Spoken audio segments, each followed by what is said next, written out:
Welcome back to the CS Podcast presented by the NFL Draft Bible and NUC Sports. Check out the NUC Sports magazine at NFLDraftBible.com. I'm your guys' host, Chris Shanafelt, and joining me now for a Player Spotlight interview is Samford University Bulldogs quarterback Michael Eubank. I appreciate you taking some time today. Mike, how's everything going? Oh, everything's going just fine. I appreciate you having me. Hey, the pleasure's all mine. The pleasure's all mine. We definitely appreciate you taking some time today. So now looking a little bit at your career, Mike, I mean, you're entering your senior year at Samford, and you've actually had a pretty interesting journey to get to where you're at today. You're actually highly recruited coming out of high school as the 2010 Southern California Offensive Player of the Year. You had some big-time D1 offers such as Utah, Arizona, Pitt, and Arizona State all interested in you. And I hear that it came down to Arizona and Arizona State, and the way you came up with that decision is pretty unique. Do you mind telling us how you decided to attend Arizona State? Well, it was the night that Arizona State and Arizona were playing each other, and I knew it was going to come down to those two schools because I wanted to be close to my family. My decision was made on the win and the loss of the game that they were playing. It was a game that was played at Tucson, Arizona. And I said, whoever wins this game, I'm going to decide to go to that school. And Arizona State happened to block the field goal to win the game. So that's how I made my decision. And definitely a unique way to make that decision. Such a big decision. And, of course, it was lying on the winner of that game. Arizona State went on to win that game, which means you decided to attend Arizona State. You would redshirt your freshman year at Arizona State. And then the following year as a redshirt freshman, you were alternating back and forth with Taylor Kelly at quarterback. You were responsible for over 500 yards and 8 touchdowns by both showing off your arm in the passing game and, of course, your speed and awareness in the running game. It looked as if you were going to have a big impact on the team the next year in 2013, but that wasn't the case as the coaching staff seemed to be more comfortable, as it seemed, with Taylor Kelly at quarterback. You did not see much time on the field, that season. And once that season was up, Mike, you decided to transfer down to the FCS level to Samford University, where, of course, you're at right now. How did you come up with that decision, and were there any other schools that were in the running for you? There were a few other schools. It really came down to McNeese State and Samford. My decision was made pretty quickly because I wanted to be enrolled by spring to be able to get adamant into the offense and to be able to understand, how things work, and especially the school and the schooling. So it really came out of those two schools. When I decided to come to Samford, I had a meeting with my offensive coordinator at the time, Mike Norvell. And he had pointed me in the direction of Samford, being that they ran the same exact offense as Arizona State, so the learning curve wouldn't be great. So I decided to look into that, and after, walking downstairs on my way to the weight room, one of the strength and conditioning coaches told me that they also had a school that I might be interested in. And at that point in time, I was taking all suggestions, and it just happened to be the same exact school. So I decided to go ahead and look into Samford, and that's when I met Coach Trickett, and that's when I got a chance to really dive into the offense. And I got a chance to meet the great Coach Sullivan, and I got a chance to really understand what the school was about, and I fell in love with it, so I decided to come in.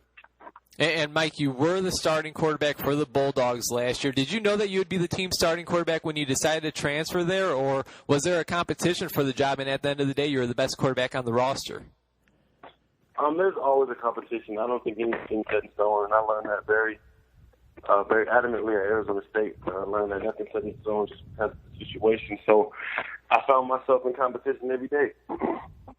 Once again, Michael Eubank, quarterback for the Samford Bulldogs, joining the CS Podcast, brought to you by the NFL Draft Bible and NUC Sports. And looking a little bit at last season, Mike, you led the team to a 7-4 record. One of those losses coming from TCU Week 1 and Auburn, which was the final game of the season. You ended up completing about 63% of your passes for over 2,100 yards, 12 touchdowns, 8 interceptions, and you went on to run for 370 more yards and 5 more touchdowns. Again, you're able to play some of the best competition in the country in TCU and Auburn. Looking back, how would you describe your first year at Samford, and what do you believe you have to do in order to not only improve your game individually, but become a better team as a whole in 2015? I think that last year is definitely a reflection of being able to play. I haven't played, really in that role of the starting quarterback since high school. So I thought last year was a decent season, but it wasn't by any means anything great. I think that this year as a whole, that the team has definitely come together a lot quicker than they did last year. I think that just together as a team, we just got to go out and fight every down and every play. It has nothing to do with my personal accolades or anything I want to do personally. It has everything to do to get my team ready and get my team better within themselves.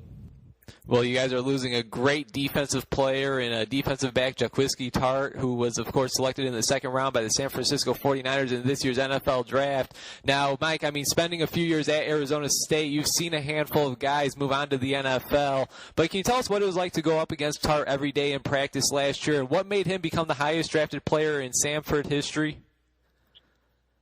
I would just say he taught me a lot.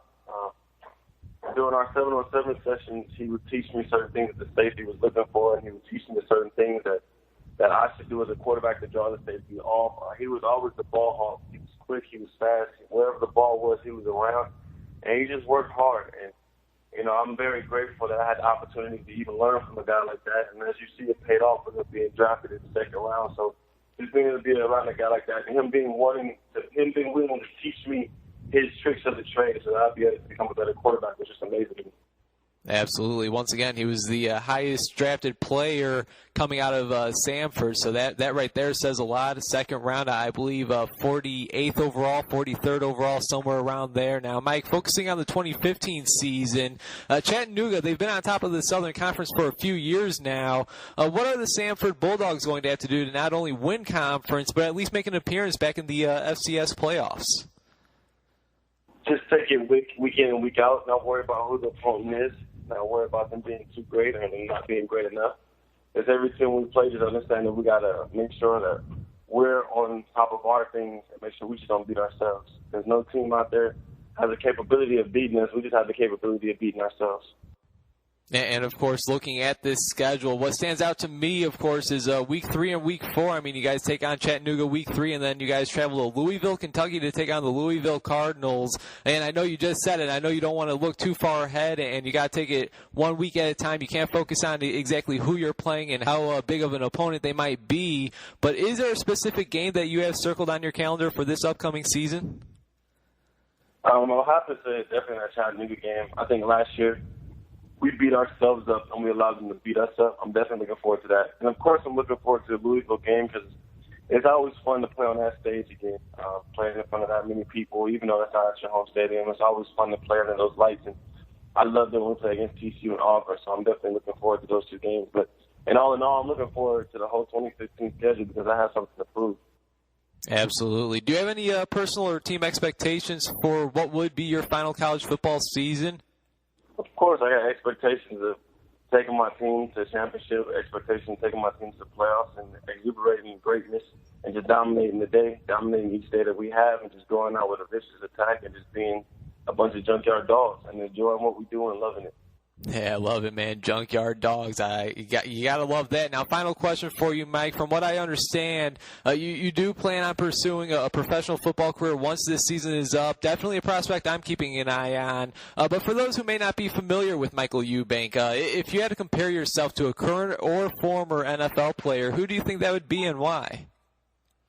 Current or former NFL player? I like to think that I would like to play my game like Cam Newton, but try and prepare like Peyton Manning.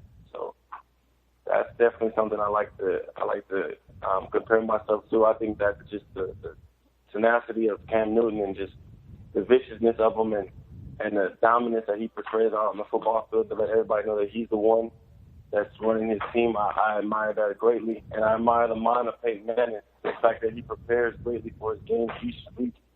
And that he goes out there knowing what the defense is going to do before they even know it. I definitely like to think that I have a little bit of both.